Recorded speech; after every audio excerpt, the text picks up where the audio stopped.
이제 진정으로 2022-2023 시즌에 유럽 축구 문을 닫는 경기가 열립니다. UEFA 챔피언스리그 결승전 맨체스터 시티와 인테르의 경기가 한국 시간으로는 6월 11일 새벽 4시에 열리고요. 튀르키예의 이스탄불에서 열립니다. 이 경기를 앞두고 양 팀의 전력 그리고 현지의 승부 예측까지 프리뷰 모든 이야기 부버지 김현민 기자와 함께 나눠보도록 하겠습니다. 안녕하세요. 예, 안녕하세요. 정말 길었던 한 시즌이 이제 끝나는 것 같습니다. 예, 뭐 사실상 이제 챔피언스 리그를 마지막으로 이번 시즌 유럽 리그의 대장정의 막을 내린다라고 봐도 되는데요. 유로파 리그는 세비야가 우승을 했고 또 유로파 컨퍼런스 리그는 웨스트햄이 우승을 했거든요. 이번에는 이탈리아 팀들이 사실 뭐 유럽 대항전 모두 좀 결승까지 올라왔는데 결국에는 이제 우승을 못하는 상황. 마지막 이 대회에서 우승한다면 뭐 유종의 미를 거둘 수 있을 것 같은데요. 예, 일단 뭐 그 로마 같은 경우는 유로파 리그 결승전에서 세비야한테 약간 조금 뭐 판정 논란이 있긴 했지만은 그 아쉽게 이제 패하고 말았었고요. 피오렌티나가 웨스트햄 상대로 그 경기는 이제 웨스트햄 관중들이 조금 난동을 부리긴 했었죠. 그 컵을 던지면서 거기에 이제 그 뭐 비라기 선수가 맞고 피가 나는 장면도 있긴 했는데 그것도 경기 종료 직전에 추가 시간에 실점을 허용하면서 거면서 이제 웨스트햄이 모에스 감독이 첫 우승 트로피를 들어올렸죠. 그렇죠. 그래서 이제 조금 감동적인 장면을 연출하기도 했었는데요. 사실 이전 그 두 결승전이 어떻게 보면 이제 조금 예상과 다른 흐름이기도 했었고 특히 좀 아쉬웠던 것은 뭐 무리뉴 감독이 그 테일러 주심에게 좀 그렇게 항의도 했지만 이후 공항에서까지도 이제 그 로마 팬들이 불미스러운 일을 했고 말씀하신 그 비라기 사건까지 포함하면 솔직히 결승전답지 않은 좀 그 안 좋은 일들이 있었는데 이번 경기는 좀 매너 있게 좀 멋진 그 축제가 됐으면 좋겠어요. 저도 좀 그랬으면 하는 바람입니다. 예. 우선 이제 대진편을 말씀드린 대로 맨시티가 레알 마드리드를 꺾고 올라왔고 인테르는 밀라노 더비를 이기면서 올라왔는데요. 양 팀의 여정을 살펴보면 일단 맨시티가 뭐 굉장히 완전 무결에 가까운 그 결승 진출이 아니었나 싶어요. 펩스러웠다라고 할 수 있겠는데요. 맨시티가 12경기 7승 5무 무패로 결승에 올랐는데요. 왜 펩스럽다라고 한 거냐면요. 홈에서는 6전 전승이에요. 근데 원정에서는 세비야하고의 첫 경기 4대0 대승 이후 다 무승부예요. 예, 이건 좀 좋지 않은 기록이라고 할 수 있겠네요. 근데 이제 원래 과르디올라 감독이 이렇게 1, 2차전 토너먼트로 치러지는 경우에는 홈에서는 확실하게 승리를 거두고 원정에서는 무승부를 기록하는 형태로 많이 해왔어요. 심지어 바르셀로나 시절부터 바이에른 때까지도. 그래서 원정이 계속 발목을 잡는다는 얘기들이 있었는데 그럼에도 계속 성과를 내왔었으니까 누가 뭐라고 할 수 없는 거죠. 게다가 이번 시즌 같은 경우에는 프리미어리그 우승도 역전 우승으로 이뤘고 또 이제 FA컵까지 들어올리면서 로테이션을 적절히 해서 뭐 안배를 잘했다 뭐 이렇게도 볼 수 있는 결과라고 볼 수 있겠고요. 네, 그리고 이제 인테르 같은 경우는 7승 3무 2패이긴 한데요. 그 2패가 이제 그 조별리그에서 조 1위였던 바이에른한테 2패를 당한 거였고요. 그것도 두 경기 다 0대2 패배였죠. 이후에는 무패를 쭉 이어왔다라고 할 수 있겠습니다. 나머지 팀들 상대로는요. 이제 뭐 대진의 흐름을 보면 맨시티가 바이에른과 레알을 꺾고 올라왔기 때문에 힘든 일정이었다면 인테르 같은 경우에는 포르투, 벤피카를 만난 것들이 어떻게 보면 대진상으로는 좀 유리하기도 했었다. 다만 조별리그에선 바이에른 그리고 바르셀로나와 함께 있었으니까 조별리그에서 고생하고 올라와서 조금 수월했다면은 반대로 맨시티는 조별리그에서는 다소 수월하게 경기를 진행하고 토너먼트 와가지고 라이프치히도 만만한 팀이 아니었으니까요. 그렇죠. 예, 쉽지 않은 여정을 거쳐왔다라고 할 수 있겠죠. 근데 이제 뭐 양 팀의 챔피언스리그 기록을 조금 비교를 해보자면요. 세부 지표에서 맨시티가 크게 앞섰어요. 뭐 일단 팀 득점도 맨시티가 31골, 반면에 인테르는 19골, 팀 실점은 맨시티가 5실점밖에 되지 않는데 반해 인테르는 17점, 그러니까 2배가 더 많은 거고요. 결국에는 뭐 맨시티가 공격도 더 강했고 그리고 이 많은 12경기에서 5골밖에 안 내준 것은 뭐 안정적인 수비까지 했다. 다만 이제 그 인테르가 앞서는 게 무실점 경기가 8경기로 맨시티 7경기보다 한 경기가 더 많고요. 패스 성공률이야 뭐 당연히 맨시티가 뭐 압도를 한다라고 할 수 있겠고요. 그리고 이제 글로벌 파워 랭킹을 놓고 보면은 맨시티가 100점 만점으로 이제 1위를 달리고 있고요. 2위가 바이에른 그 분데스리가 우승을 해서 이제 결국 2위로 올라서게 된 거였고요. 그 인테르 같은 경우는 물론 뭐 코파 이탈리아 우승도 하고 또 이제 챔피언스리그 결승도 오르고 했지만은 세리아에서는 3위에 그쳤기 때문에 이제 3위인 거고 그다음에 리버풀이 4위인 게 좀 저는 놀랍긴 했어요. 물론 후반기에 뭐 좋은 성적들을 내긴 했지만 뭐 챔스에서나 뭐 결국 리그 순위나 여러 가지로 좀 아쉬웠는데 4위고 이제 세리아 챔피언이 나폴리가 5위. 나폴리가 사실 이제 밀란과의 챔스 8강에서 좀 아쉽게 탈락을 했어요. 그리고 이제 뭐 레알 마드리드가 6위, 라이프치히가 7위에 올라가게 된 거는 또 이제 포칼 우승을 차지했기 때문에 그렇다라고 할 수 있겠습니다. 뭐 이런 그 랭킹을 봐도 인테르가 뭐 크게 떨어지진 않는다고 볼 수 있는데 그래도 이제 많은 분들이 기대하고 궁금해하시는 것은 맨체스터 시티의 트래블 달성 여부가 아닌가 싶어요. 최근 성적이 워낙 좋잖아요. 그러니까 뭐 맨시티가 최근 27경기에서 21승 5무 5무 1패, 심지어 72득점을 넣었고요. 예. 실점은 16실점밖에 되지 않는 건데요. 그나마 이제 유일한 1패였던 브렌트포드전과 그리고 바로 그 전 경기였던 브라이튼전 같은 경우는 이미 프리미어리그 우승을 확정짓고 그 로테이션을 대거 돌려서 그랬던 거였고요. 그러니까 뭐 정상적으로 플레이를 했을 때는 말 그대로 뭐 25경기 21승 3무라고 할 수 있는 거죠. 네, 즉 맨유와 FA컵 경기를 대비한 로테이션이 문제가 아니었다면 뭐 무패로 여기까지 왔을 수도 있다. 뭐 이런 네. 얘기인데요. 그리고 이제 그 과정에서 프리미어리그 역전 우승을 차지했고요. 아스널을 제치고요. 그리고 또 이제 맨유하고의 FA컵 결승전에서 우승을 차지하게 되면서 두 개 대회 우승을 현재 차지한 상태입니다. 지금 사실 유럽 언론도 그렇고 팬들의 분위기도 그렇고 대부분이 이제 이 경기를 맨시티가 트래블을 할 것이냐 여기에 초점을 놓고 있어요. 마치 이제 인텔가 들러리인 느낌. 이게 어느 정도냐면 UEFA 챔피언스리그 공식 채널의 메인 트윗, 그러니까 고정 예. 트윗으로 아니 맨시티 그래픽 역사를 만들기까지 한 경기 남았다 이렇게 올리면은 솔직히 인텔 팬들 입장에서는 좀 기분이 나쁠 수 있을 것 같아요. 예, 약간 조금 그러니까 너무 맨시티 쪽에 포커스가 집중된 느낌이 강하게 들긴 하죠. 예, 이럴 때 꼭 이제 설레발일 필패라고 반전이 나오긴 하는데 일단 근데 그렇게 설레발을 칠 수 있을 만큼 맨시티가 좋긴 해요. 그리고 예. 그 중심에는 최근 경기력이 좋은 귄도안이 있죠. 빈도안이 최근 6경기에서 6골 2도움을 올리는 괴력을 과시하면서요. 뭐 이번 시즌 프리미어리그에서도 31경기 8골 5도움을 기록했고 공식 대회는 50경기 11골 7도움으로 두 자릿수 득점을 이미 달성을 한 상태입니다. 예, 원래 뭐 득점 외에도 경기 영향력이 큰 선수인데 골까지 넣기 착했기 때문에 결승전에 주목할 선수고요. 예, 그리고 이제 홀란 같은 경우는 뭐 최근에는 다소 주춤하다라고 하지만은 이미 프리미어리그 득점 많고 또 프리미어리그 역대 최다골 신기록을 수립을 했고요. 챔피언스리그에서도 12골로 이거 득점왕 확정입니다. 뭐 지금 순위권에 보시면 뭐 사실 결승전에 뭐 3-4골 넣는 선수가 나오기가 쉽지 않잖아요. 심지어 가능하다고 해도 혼란일 거고 그래서 득점왕은 예약을 했다. 일단 이 순위권 안에 인테르 선수가 아무도 없어요. 6위 이내에 없거든요. 한 경기에서 8골 이상을 넣어야 된다라는 소리인 건데 예. 혼란을 그건 제치려면 뭐 있을 수 없는 일입니다. 예, 근데 뭐 혼란 같은 경우는 기대 득점도 10.3골인데 12골. 그러니까 기대 득점보다 더 많은 골을 넣고 있다라고 할 수 있는 거죠. 예, 음바페보다 어리기 때문에 음바페가 또 만들었던 기록들을 깨고 있는데요. 그런 가운데 이제 과르디올라 감독에 대한 주목도 당연히 따를 수밖에 없는 게 뭐 지금 유럽 축구 역사상 가장 뭐 우승을 잘하는 뭐 최고의 감독이라는 게 평가가 생기고 있어요. 예, 뭐 현재 그 과르디올라 감독은 바르셀로나 시절에 이제 두 번의 챔피언스리그 우승을 차지했죠. 근데 챔피언스리그만 놓고 보면 역대 최다 우승이 안첼로티 4회인 거고요. 그 다음에 이제 지네딘 지단이 3회. 저게 3회 연속이라는 게 예. 정말 놀랍죠. 그리고 이제 과르디올라, 무리뉴, 퍼거슨, 하인케스 그리고 델보스케, 히치페트까지가 2회씩을 기록을 한 건데요. 예, 이제 과르디올라 감독이 이번에 우승을 한다면 지단과 함께 공동 2위가 되는 거네요. 예, 과르디올라 감독이 현재까지 14시즌 동안 감독직을 수행하면서 무려 34개의 우승 트로피를 들어 올렸습니다. 그러니까 바르셀로나에서는 14개, 그리고 맨시티에서 13개, 그리고 바이에른에서 7개고요. 그리고 이제 맨시티에서는 프리미어리그 우승 5회, FA컵 우승 2회, 그리고 리그컵 우승 4회, 그리고 커뮤니티 실드 우승 2회인 건데 유일하게 이제 빠져 있는 게 챔피언스리그 우승인 거죠. 사실 뭐 바이에른에서도 그 챔피언스리그 네. 우승을 결국 못하고 떠났기 때문에 이게 정말 성공한 게 맞냐 이런 그 평가가 따랐고 맨시티에서도 같은 흐름이 나오다 보니까 이렇게 좀 리그나 자국 무대에서 압도적으로 가져가도 패배에 대한 평가가 좀 깎였던 게 이 챔스 우승을 못한 것 때문이잖아요. 네. 굉장히 중요한 챔스 우승 도전이라고 할 수 있겠는데요. 이번 그 챔피언스리그 우승을 차지하게 된다면은 그 루마니아의 명장이죠. 루체츠쿠 감독이 41년 동안 감독직을 수행하면서 35개의 우승 트로피를 달성을 했었는데 그거와 동률에 올라서게 되는 거예요. 루체츠쿠는 이제 그 샤흐타르에서 전성기를 보냈던 감독이었죠. 예. 그리고 이제 저기 4위에 위치한 감독이 발레리 로바노프스키라고 이제 뭐 디나모 키예프의 전설적인 감독. 예. 축구 쪽에 최초로 과학을 도입한 감독으로 그렇죠. 유명하죠. 그리고 최다 우승은 퍼거슨 감독이 이제 39년 동안 감독직을 수행하면서 49개의 우승 트로피를 들어 올렸는데 워낙 펩 가르디올라 감독의 우승 쌓는 이 속도가 빠르다 보니까 14년 사이에 34개잖아요. 예, 지금 흐름이면 사실 그 한 10년 정도 더 감독을 할 경우에는 50개 우승도 뭐 충분히 뭐 가능할 것 같아요. 그래서 이제 퍼거슨하고 많이 비교들이 요즘 나오고 있는 거죠. 펩 예. 가르디올라가 퍼거슨을 넘어선 게 아니냐 막 이런 얘기들까지 나오고 있는데 저는 거기에 있어서의 최대 강권은 트래블이라고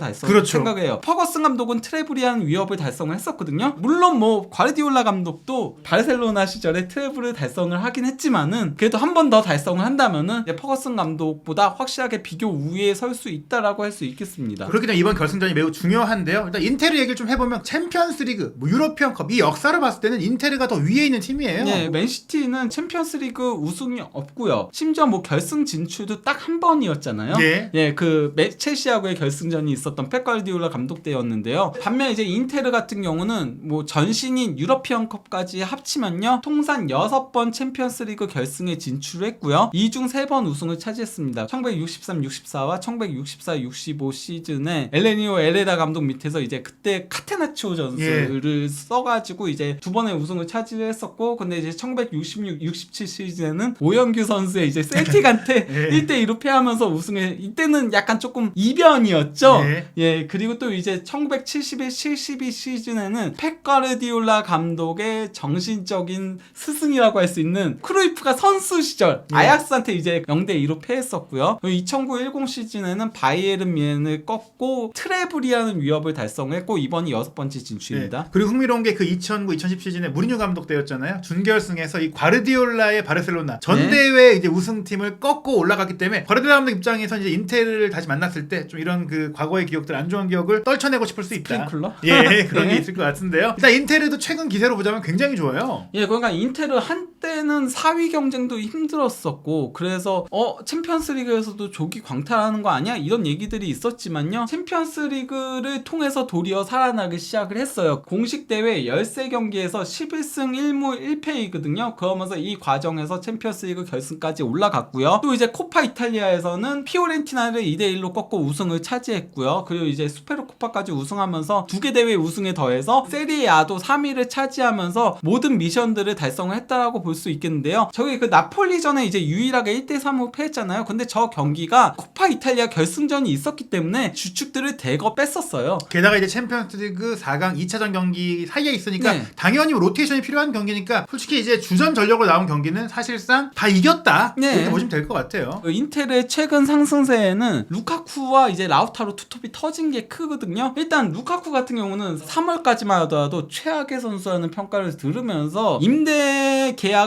해지할 것이란 얘기들도 많았어요. 하지만 4월 들어서 미쳐 날뛰기 시작을 합니다. 최근 16경기에서 9골 6도움을 올리고 있고요. 거의 경기당 한 개의 공격 포인트인데요. 특히 이걸 11경기로 이제 국한 지어 놓고 보면요, 최근 11경기에 7골 5도움, 그러니까 경기보다 공격 포인트가 많은 거고요. 그러면서 세리에아에서도 결국 10골 6도움으로 두 자릿수 골을 넣는데 성공을 했고요. 챔피언스리그에서도 7경기 3골 1도움을 올리면서 준수한 활약들을 펼치고 있다라고 할 수 있겠습니다. 결국 이제 원소속팀이 첼시인데 올 여름을 앞두고 자신의 거치가 논란이 되기 전에 뭐 약간 좀 이제 힘을 발휘했다, 정신력을 발휘했다.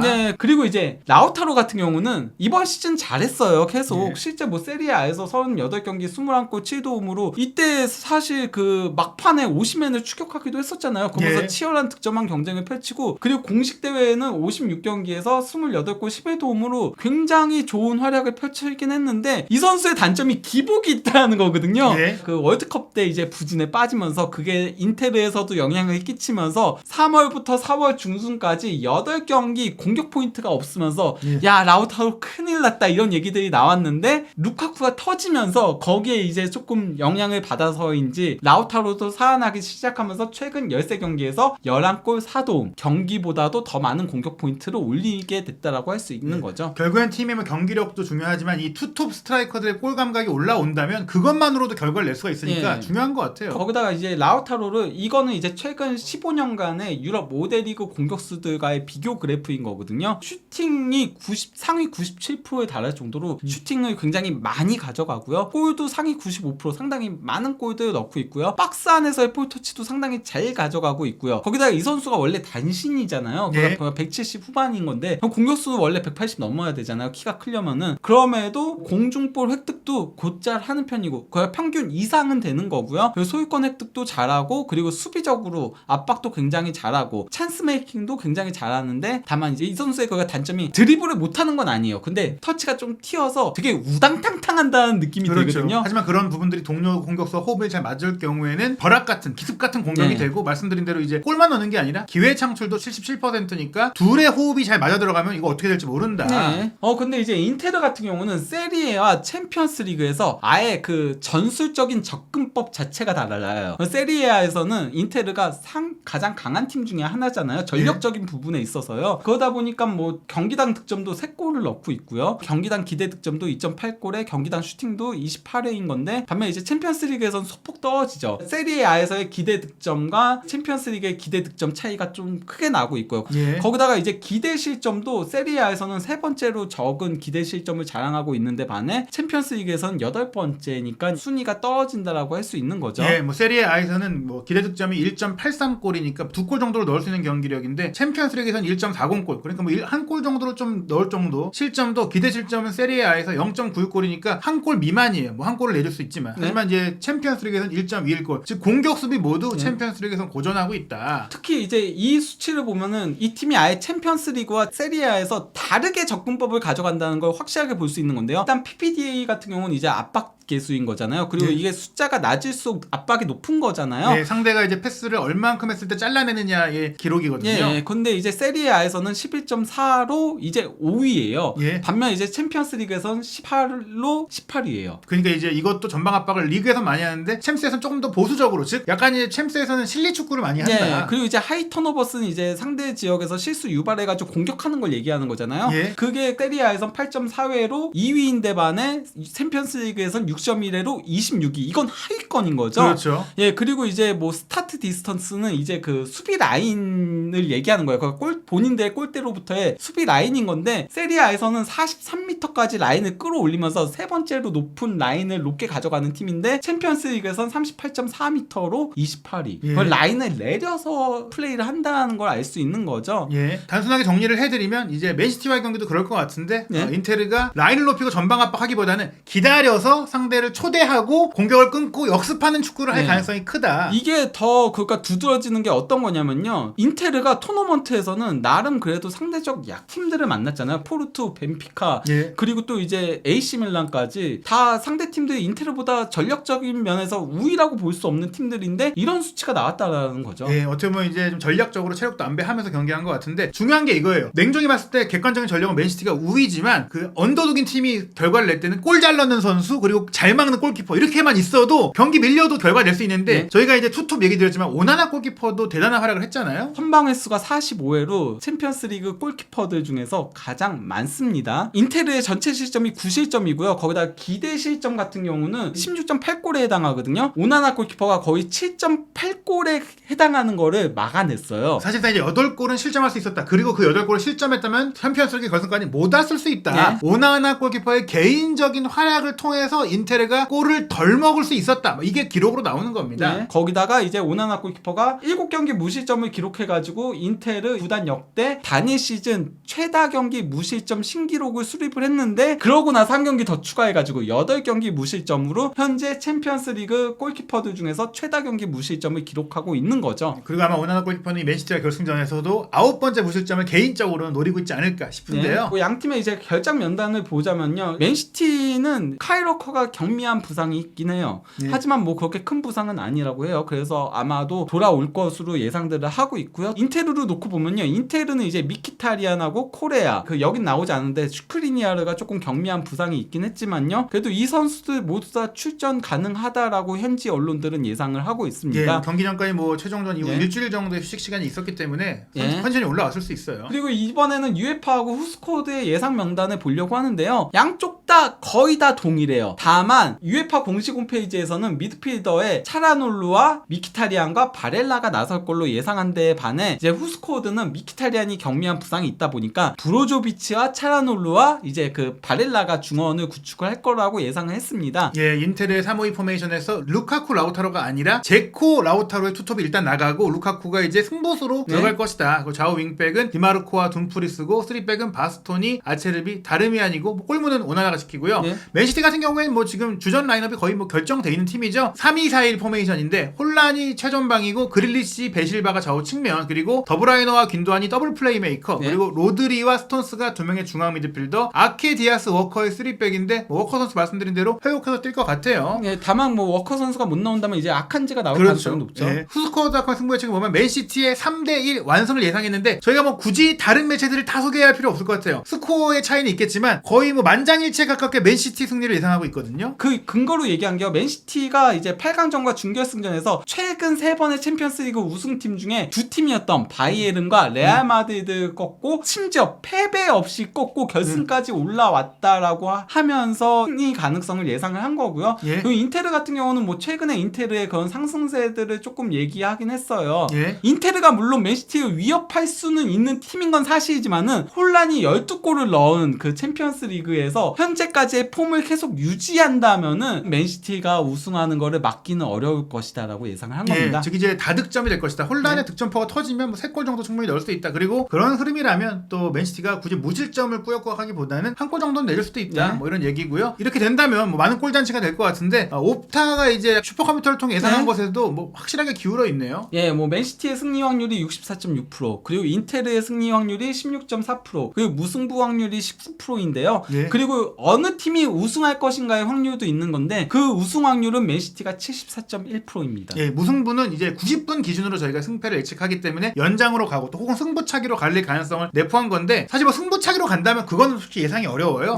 근데 연장전까지 가더라도 맨시티가 유리하다. 개인적으로는 좀 어떻게 보시나요? 물론 뭐 인테르가 최근의 폼이라던가 이런 것들을 고려하면은 정말 만만한 팀은 아닙니다. 반면에 이제 맨시티는 최근에는 다소 경기력이 그렇죠. 조금 내려온 느낌이 있긴 하잖아요. 네. 하지만 그래도 예, 객관적인 전력들이라던가 뭐 이런 것들을 고려하면은 만약에 저한테 돈을 걸고 네. 내기를 하라고 한다면은 맨시티 우승 쪽에 예, 걸 수밖에 없긴 하죠. 저도 개인적으로 이제 맨체스터 더비 그 FA컵 결승전 때 솔직히 치고 나서 떨어진 게 느껴졌거든요. 다만 그 시간도 좀 지났고 그리고 과르디올라 감독이 그렇다고 뭐 지금까지 그 떨어진 경기력에 대해 조치를 취했을 거라고 저는 생각을 해요. 그래서 저도 이제 맨시티의 우승을 당연히 제가 이렇게 돈을 걸라면 걸 것 같은데 이 얘기들 쭉 보니까 그렇다고 이게 압승 큰 차이로 이긴다 이렇게 되진 않지 않을까. 물론 뭐 그럴 수도 있어요. 그렇기 때문에 경기는 뚜껑을 열어봐야 되고요. 과연 맨시티가 역사적인 트래블을 만들 수 있을지 혹은 인테르가 이 패배 꿈을 꺾고 또 한 번 그 챔피언스리그에서의 악몽을 선사할지 경기 지켜보고 부버지 김현민 기자의 정밀 분석과 함께 돌아오겠습니다.